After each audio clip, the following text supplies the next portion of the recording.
अस्सलाम वालेकुम। खबर की पहली रात। ये वाकया है जलीलुल कदर तबाई हजरत हसन बसरी रहमतुल्लाह अलैह का। ये वाकया आपको सोचने पर मजबूर कर देगा। हजरत हसन बसरी रहमतुल्लाह अलैह एक दिन अपने घर के दरवाजे पर तशरीफ फरमा थे कि वहाँ से एक जनाजा गुजरा। आप रहमतुल्लाह अलैह भी उठे और जनाजे के पीछे चल दिए। जनाजे के नीचे एक बच्ची ज़ारो कतार रोती हुई दौड़ती चली जा रही थी। वो कह रही थी, ऐ बाबा जान, आज मुझ पर वो वक्त आया है जो पहले कभी नहीं आया था। हजरत हसन बसरी रहमतुल्लाह अलैह ने जब ये दर्द भरी आवाज सुनी तो उनकी आंखें अजबार और दिल बेकरार हो गया। दस्ते शफकत उस गमगीन और यतीम बच्ची के सर पर हाथ फेरते हुए फरमाया, बेटी, तुम पर नहीं बल्कि तुम्हारे मरहूम बाबा जान पर वो वक्त आया है जो आज से पहले कभी नहीं आया था। दूसरे दिन आप रहमतुल्लाह अलैह ने उसी बच्ची को देखा कि आंसू बहाती हुई कब्रिस्तान की तरफ जा रही थी। हजरत हसन बसरी रहमतुल्लाह अलैह भी इबरत के लिए उसके पीछे चल दिए। कब्रिस्तान पहुंचकर वो बच्ची अपने वालिद मरहूम की कब्र पर लिपट गई। हजरत हसन बसरी रहमतुल्लाह अलैह एक झाड़ी के पीछे छुप गए। वो बच्ची अपने रुखसार मिट्टी पर रख कर रोते हुए कहने लगी, ऐ बाबा जान, आपने अंधेरे में चिराग के बगैर कब्र की पहली रात कैसे गुजारी? ऐ बाबा जान, कल रात तो मैंने घर में आपके लिए चिराग जलाया था। आज रात कब्र में चिराग किसने रोशन किया? ऐ बाबा जान, कल रात घर के अंदर मैंने आपके लिए बिस्तर लगाया था। आज रात कब्र में बिस्तर किसने लगाया होगा? ऐ बाबा जान,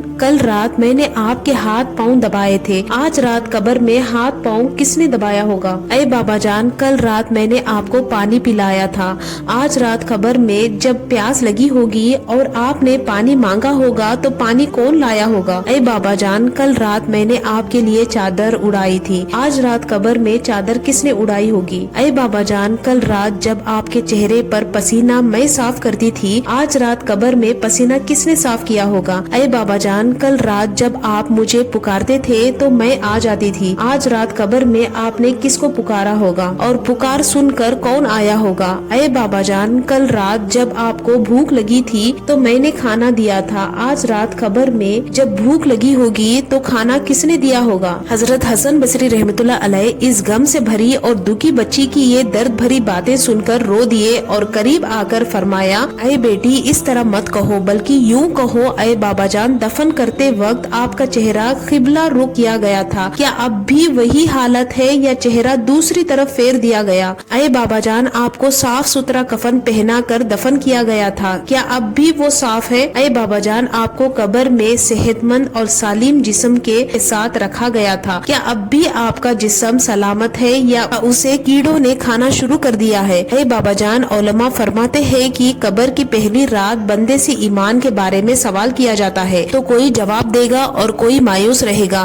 तो आपने इस सवाल का दुरुस्त जवाब दिया है या नाकाम रहे? ऐ बाबा जान, उलमा फरमाते हैं कि बाज मुर्दों पर कब्र कुशादगी करती है और बाज पर तंगी। तो आप पर कब्र ने तंगी की या कुशादगी? ऐ बाबा जान, उलमा फरमाते हैं किसी मैयत के कफन को जन्नती कफन से और किसी के कफन को जहन्नुम की आग के कफन से बदल दिया जाता है। तो आपका कफन आग से बदला गया या जन्नती कफन से? ऐ बाबा जान, उलमा फरमाते हैं कि कब्र किसी को इस तरह दबाती है जिस तरह माँ अपने बिछड़े हुए लाल को शफकत से सीने के साथ चिपका लेती है, और किसी को गजबनाक होकर इस कब्र जोर से बींच देती है कि उसकी फसलियाँ टूट फूट कर एक दूसरे में फंस जाती है। तो कब्र ने आपको माँ की तरह नरमी से दबाया या फसलियों को तोड़ फोड़ दिया? ऐ बाबा जान, उलमा फरमाते हैं कि मुर्दे को जब कब्र में उतारा जाता है तो वो दोनों सूरत में पूछता है। अगर वो नेक बंदा है तो इस बात पर पछताता है कि उसने नेकियां ज्यादा क्यों नहीं की, और अगर गुनहगार है तो इस पर के गुनाह क्यों किया? तो बाबा जान, आप नेकियों की कमी पर पछताए या गुनाहों पर? ऐ बाबा जान, कल जब मैं आपको पुकारती थी तो मुझे जवाब देते थे। आज मैं कितनी बदनसीब हूँ कि कब्र के बराबर में खड़ी होकर पुकार रही हूँ मगर मुझे आपके जवाब की आवाज सुनाई नहीं देती। ऐ बाबा जान, आप तो मुझसे ऐसे जुदा हुए कि क़यामत तक दोबारा नहीं मिल सकते। अल्लाह पाक क़यामत के मैदान में मुझे मेरे बाबा जान की मुलाकात से महरूम ना करना। हजरत सईदना हसन बसरी रहमतुल्लाह अलैह की ये बातें सुनकर वो बच्ची रोने लगी और अर्ज किया, हजरत, आपकी नसीहत आमोज कलिमात ने मुझे ख्वाब गफलत से बेदार कर दिया। इसके बाद वो रोती हुई हजरत हसन बसरी रहमतुल्लाह अलैह के साथ वापस लौट आई। कभी न कभी तो कब्रिस्तान में जाने पर आपके साथ भी ऐसा हुआ होगा, या आपने गौर किया होगा कि कब्रिस्तान की सोगवार फिजा,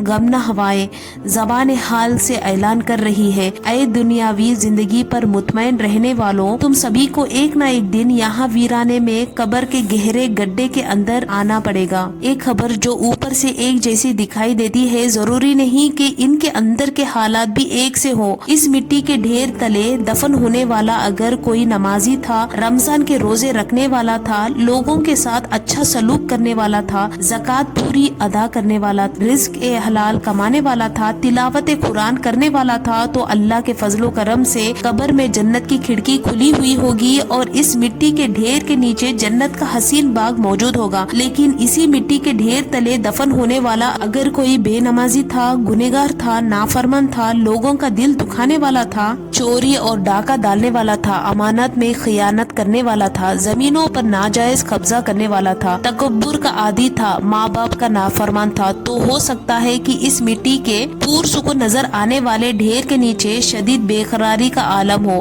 جہنم کی کھڑکی کھلی ہوئی ہو، آگ سلگ رہی ہو، سانپ اور بچھو بدن پر لپٹے ہوئے ہو اور ایسی چیخ پکار مچی ہو جسے ہم سن نہیں سکتے۔ یاد رکھیے گا، ہم سب کو ایک نہ ایک دن اس دنیا کو چھوڑ کر جانا ہے۔ ان قبرستان کے ویران فضاؤں کو دیکھیے اور غور کیجیے، کیا جیتے جی ہم میں سے کوئی کسی قبرستان میں ایک رات بھی تنہا گزار سکتا ہے؟ شاید اس بارے میں کوئی بھی ہمت نہ کرے۔ تو جب جیتے جی تنہا رہنے سے گھبراتے ہیں، تو مرنے کے بعد جب تمام دوستوں اور رشتہ داروں، سارے گھر والوں سے جدا ہو چکے ہوں گے، عقل حالات کی سلامت ہوگی، سب کچھ دیکھ اور سن رہے ہوں گے، مگر ہلنے ڈلنے اور بولنے سے بھی قاصر ہوں گے، تو ایسی حالات میں اندھیری خبر کے اندر تنہا کیسے رہ پائیں گے؟ اس لیے اللہ تعالیٰ سے سچی اور پکی توبہ کرے اور یہ دعا کرے، اللہ پاک ہم سب کے ساتھ عافیت والا معاملہ فرمائے اور قبر کے عذاب سے حفاظت فرمائے، آمین یا رب العالمین۔ ملتے ہیں پھر ایک نئے ویڈیو کے ساتھ، تب تک کے لیے السلام علیکم۔